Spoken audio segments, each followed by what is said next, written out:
That is the most beautiful language.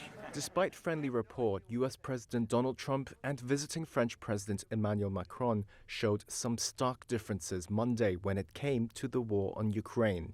Macron is the first European leader to visit the White House in Trump's second term. His visit also fell on the 3-year anniversary of Russia's full-scale invasion of Ukraine in 2022, and came as alarm grows in Europe over Trump's hardening stance toward Ukraine and overtures to Moscow.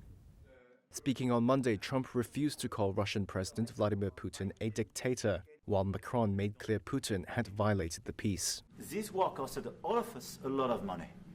And this is the responsibility of Russia, because the aggressor is Russia. At one point during their Oval Office meeting, Macron corrected the US president's claim that Europe had delivered all of its aid to Ukraine as loans. Europe is loaning the money to Ukraine. They get their money back. No, in fact, to be frank, we paid 60% of the total efforts, and it was through, like the US, loans, guarantee, grants, and we provided real money, to be clear. Trump expressed a desire for a ceasefire as quickly as possible and said he was trying to arrange one between Ukraine and Russia. He also said he could go to Moscow to meet Putin once a deal is reached. Macron, on the other hand, urged a more deliberate approach, starting with a truce and then a peace deal that includes guarantees.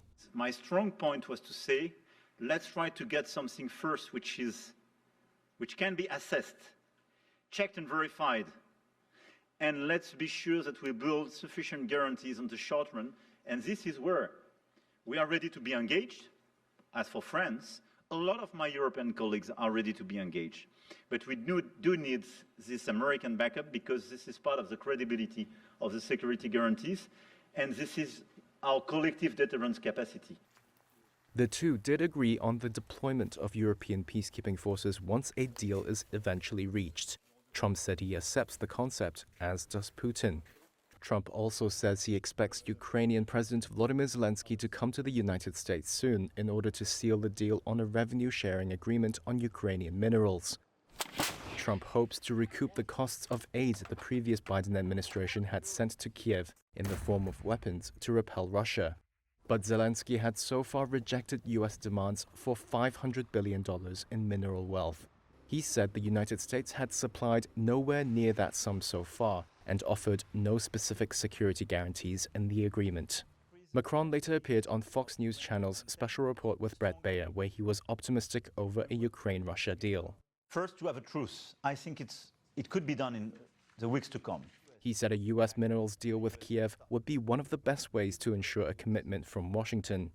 Meanwhile, the French leader also opposed Washington increasing tariffs on Europe. He instead argued the priority for the U.S. should be on strengthening defense and security rather than engaging in trade disputes with Europe and China.